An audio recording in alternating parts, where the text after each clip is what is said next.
our reflection today, I'd like to take a reading from the Gospel according to St. Luke, chapter 19 to 31. There was a rich man who was dressed in purple and fine linen and who feasted sumptuously every day.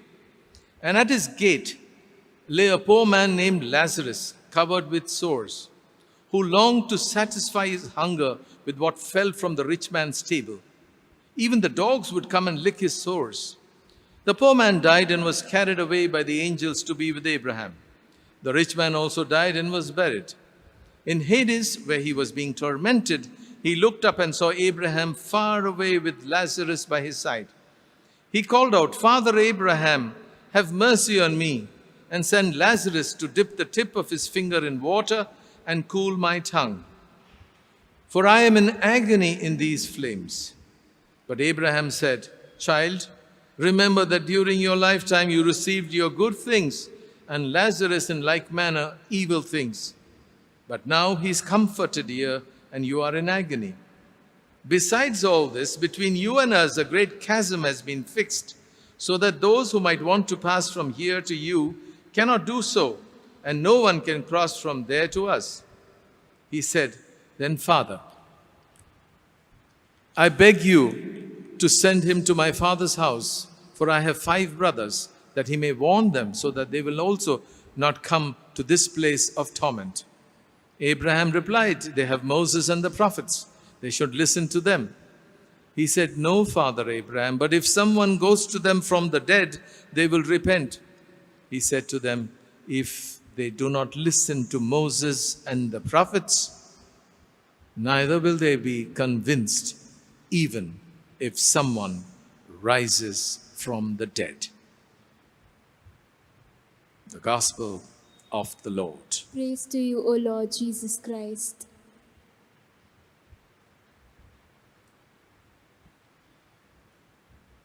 My dear sisters and brothers, in Jesus and Mary, we've been reflecting on different themes: icon of presence, icon of faith, icon of prayer, of love. I'd like to speak today on the icon of solidarity. And for that, I would like to focus on a particular detail in the icon: the sandal that is dangling from the foot of Jesus. When I was younger, I was told that Jesus sensed a fear of the cross that caused him to tremble, and therefore one of the sandals to slip off his foot and to hang almost by a thread. But as I studied deeper and look more closely at the face of Jesus, I do not find in that a face of fear. And so I began to question this normal fear explanation. And as a result of my reflection and study, I would offer 3 other reasons attributed or meanings that are derived from the sandal. The first explanation of the 2 feet with the sandals is they represent the 2 natures of Jesus, the human nature and the divine nature. So the foot which has the sandal on represents the divine nature of Jesus, and the foot that exposes the bare sole of Jesus' feet represents his human nature. So Jesus identifies with humanity as God. That's why we speak about Jesus as true God and true man, but becoming flesh for our redemption. Now, the second explanation is a little technical, because it refers to a ritual that was done with the sandal, and it is to be found in the book of Ruth in the Old Testament, chapter 4, verses 7 to 8. Now, according to the custom of that time, if you were sealing a covenant, in that context related to redemption, it was done by the untying of the lace of the sandal to show the sole of the foot. Now, what makes it significant when we are looking at the sandal is that two key elements related to the sandal are important: the covenant and redemption. Today when we were going to sign a covenant or a contract, we do it with pen and paper. At that time, it was with the exchange of a sandal. And the third explanation I would like to offer is something more earthy, more connected to daily life. In life, we try to make things very orderly. Everything has to be in place, hair neatly combed, nothing out of joint, as it were. But life is not always ordered so well. Life can be messy and sometimes almost hanging by a thread. So the hanging sandal is making a statement in many different ways about God identifying with us in our human nature, in our less than ordered lives, prone to fragility and vulnerability. In the light of all of this, I'd like to see the sandal making a great statement of solidarity, of God taking his place with us through Mary. And hence, I would like to present the sandal as the icon of solidarity. Corona. Until this virus ballooned into a pandemic, you could think of only the Mexican beer named Corona. But since the discovery of the virus and its naming as COVID-19 in the year 2019, the world has never been the same. The first wave came, and we were not hit as hard as was expected, and we believed falsely that the worst was over.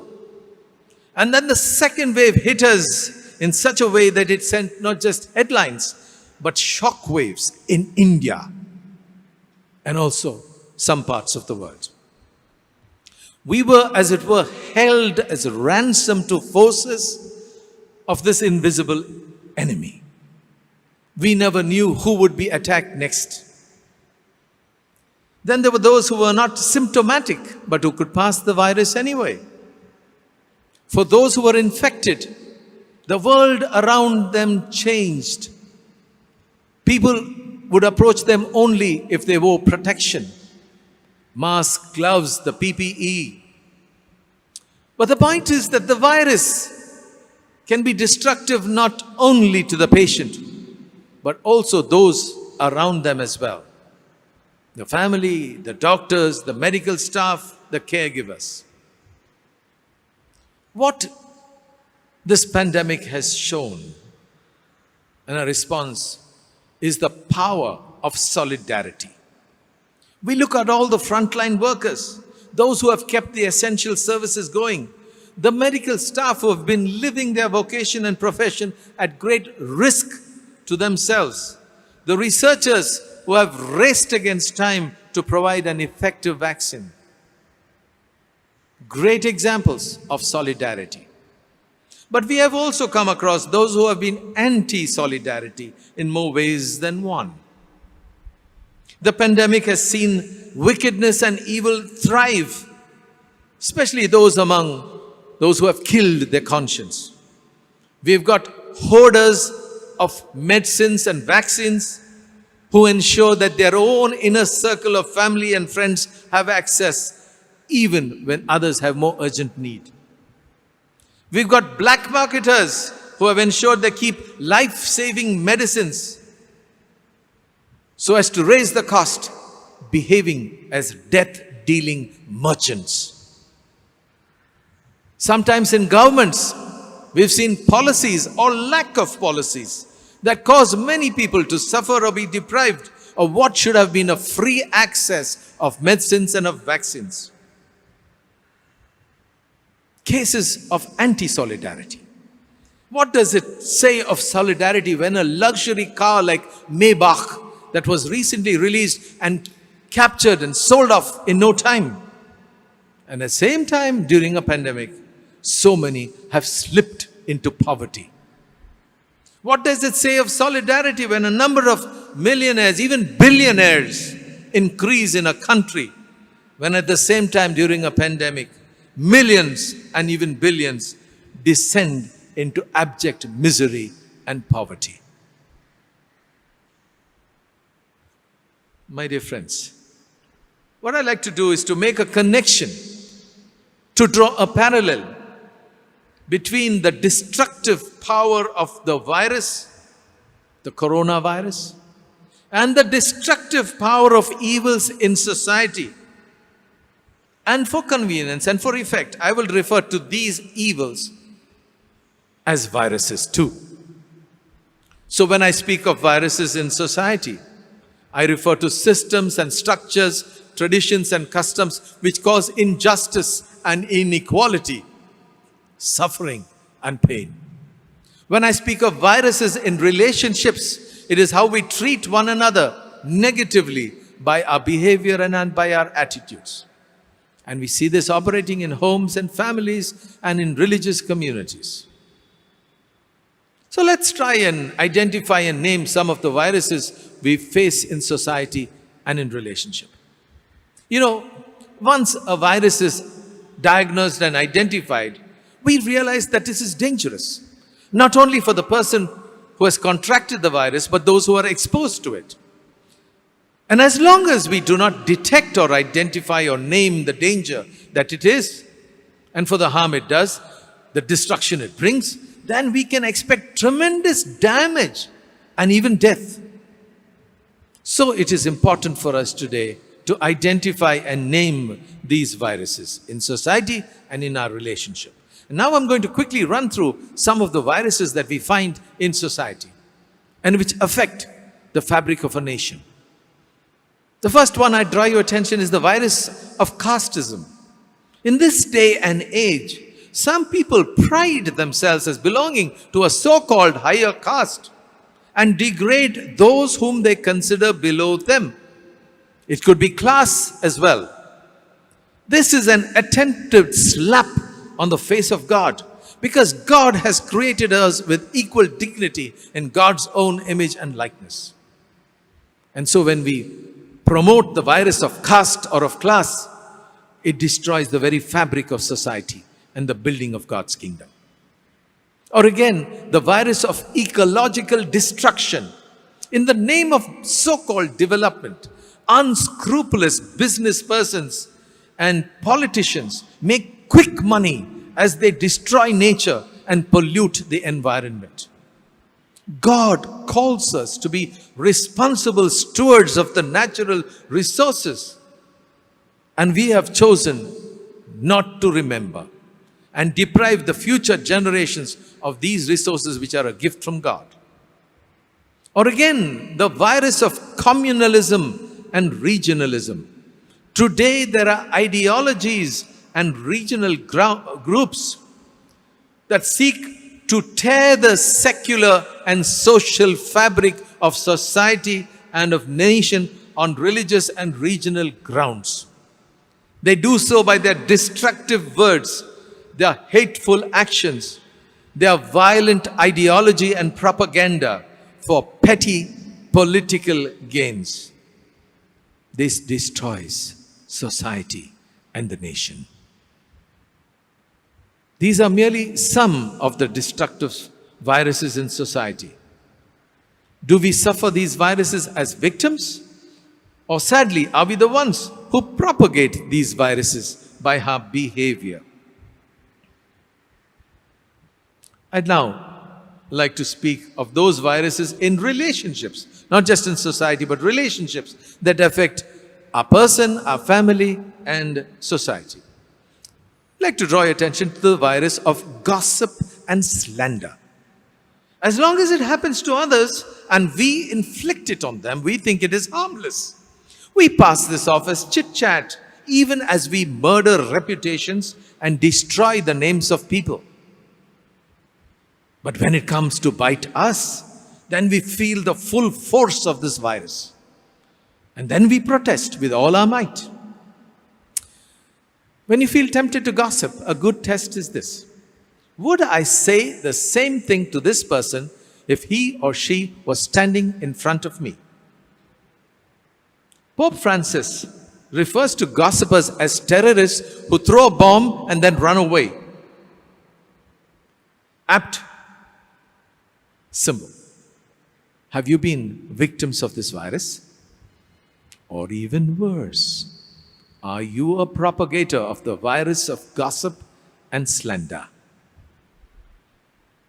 I could speak of several other viruses that contaminate our relationship. Let me look at some of them. It's the virus of failing to respect our seniors, our elders, and neglecting and even harassing them. It could be the virus of inhumanly and unjustly treating our employees and especially our domestic workers. It could be the virus of diseases of addiction, whether addiction to social media, to gambling, to pornography, to substances like alcohol and drugs. It's such a challenge for those with addictions like these to admit that they have a problem and that they need to seek help. I'd like to draw your attention to yet another dangerous virus, the virus of revenge and unforgiveness. Yes, it is very sad and very painful when people say and do things to us. As a result, within us, resentment and bitterness just build up, and we wait for the right moment when we can stick that knife to fix them, to settle them. Here, the sharp weapon of memory comes to play. Do you remember what you said 3 days ago, 3 weeks ago, 3 years ago, even 30 years ago? People have this sharp memory that they throw back at you. And when that happens, we see ourselves fully as the victim. We come across as the self-righteous martyr. We tell ourselves that we have forgiven, and perhaps we do, at least in our head, but the heart is hurting because we keep saying, why did he do this to me? Why does she say that to me?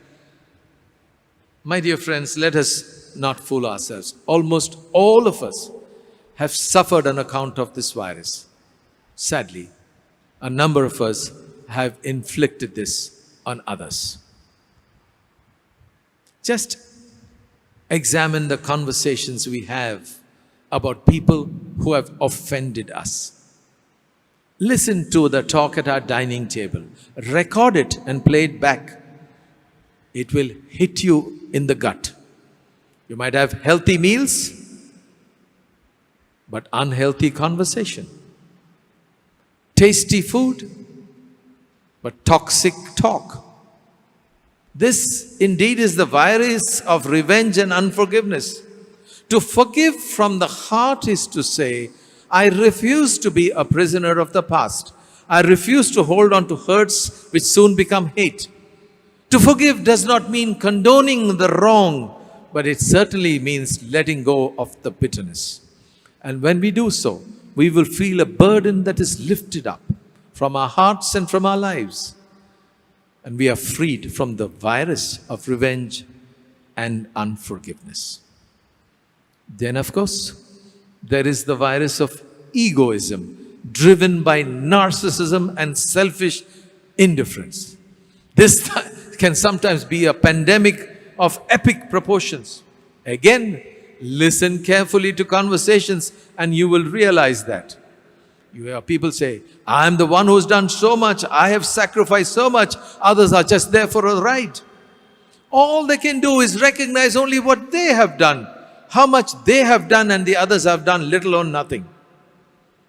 An egoist, a self-centered person, believes that everybody else should march to the beat of his or her drum. They dominate the conversation. They take over everything. It's all about I, myself, and me. I've listed a whole series of viruses or evils in society and the self. To resist and attack these viruses like these, we would need to respond in a variety of ways. And that's why I have highlighted solidarity. And here I'd like to very briefly look at the very rich gospel we have, but I will reflect only a part of it. Out of all the parables that are there in the gospel, This is the only parable where a character has a name. Otherwise, it's a man went to sow, a woman had 10 coins. But here we are told that there was a man named Lazarus. The rich man has no name. And to know that his name Lazarus is significant because it means God helps. The poor man is Lazarus, whom God helps. And that puts the parable in context. It also shows what solidarity is all about. Because as we see, and I'd like to draw quick points from this parable. First of all, solidarity is compassion plus action. Yes, solidarity is compassion, but much more. It calls for action so that when somebody sees a need, then there must be a need to follow up on that. To see that action is taken to improve the situation. The rich man was only bothered about himself. He could see the dogs outside, but he couldn't see Lazarus. But once he dies and he's from far away, his eyesight improves after his death because he can see Lazarus in the bosom of Abraham. So the first point, solidarity is compassion plus action. That means if we see discrimination on the grounds of the viruses like casteism, class, communalism on basis of religion, then that poison of putting down people must be resisted in one's personal beliefs, but also joining positive groups against such action. Secondly, solidarity reminds us that we are mere stewards of our resources. Now, the rich man's problem was not his riches, but that he refused to show any concern for the poor Lazarus. He put himself at the center and ignored God and the poor. Solidarity reminds us that we are merely stewards of the resources we have, and we have to take it seriously. That's why we see viruses like ecological destruction, the environment being polluted. Pope Francis, in his encyclical Laudato Si, Care for God's Creation, reminds us that we must be proper, responsible stewards. The third is the call for solidarity is urgent. It cannot wait. And this parable calls us a sense of responsibility to the dispossessed and the oppressed. It's interesting that the parable in Matthew chapter 25, Lord, when did we see you hungry? When did we see you thirsty? Insofar as you served to the least of these, you did it to me. There is a proverb. If you want to become invisible, then become poor. Because when you are poor, no one will notice you. You don't matter. You don't count. But for God, you do. You have a name, you have a face, you have a life. And God hears the cry of the poor. So we see that all these viruses need to be addressed, faced. And God stands on the side of those who suffer. The question is, are you a victim of viruses like these that I've mentioned? Or are you a propagator of viruses, of evils like these? And we all need to examine our lives and our consciences. We ask ourselves, have we allowed ourselves to be poisoned and consumed with these viruses? Now, Jesus constantly fought these viruses on all levels. He spoke against injustice, inequality, domination, exclusion, oppression, manipulation. He was challenging the unhealthy virus of the time in society and in religion. He was upsetting their customs and traditions. And he spoke for the voiceless. He embraced the outcast. He scandalized the powers of the time by speaking truth to power, for which he paid the price. They got together. It was a solidarity for evil and came to kill him because he was in a solidarity for good. My dear friends, Jesus did not die. Jesus was killed. Jesus was assassinated. Jesus was murdered. That was the price he paid for resisting the viruses in society. But it was not the last word, because he rose from the dead to say that these do not have the last word. We look at Mary. Mary sings a beautiful song, the Magnificat, in Luke chapter 1, verses 46 to 55. It's a beautiful song where in that hymn, she speaks about resisting evil on 4 levels: the personal, the moral, the social, and the economic. When you look at the text, it says, God has looked on the lowly. That's the personal level. On the moral level, God has scattered the proud-hearted. On the social level, God has cast down the mighty from their thrones. On the economic level, God has filled the hungry with good things. In doing so, Mary takes a fight against these viruses on different levels. And when we act as one in the face of these viruses, then we will make an impact, because this is a sign of solidarity. It means looking at life with different eyes. Pope Francis constantly says that the globalization of indifference must be replaced with the globalization of solidarity. And as we look at the icon, we need to remind ourselves of the same. So let us now turn a contemplative gaze to the icon. Just look gently at the icon and let the icon to look gently upon you. Ask yourself before this icon of solidarity: are you the one who builds bridges, reaches out, fosters unity and equality through solidarity? Are you the one rather who builds walls, are self-centered, destructive of others, and fosters division? In this icon of solidarity, allow your faith and understanding of God to be cleansed and to grow. And with the help of Jesus and Mary, get out of your ghetto of your existence and feel for others and act for them. Sense the presence of Jesus and Mary gently embracing you. Sense the assurance of this presence of Jesus and Mary telling you that you are not alone. Let these days be an experience that deepens your faith, strengthens your hope, and envelops you in love. Remember that she is the mother of perpetual help, the mother of Jesus, the mother of you and me.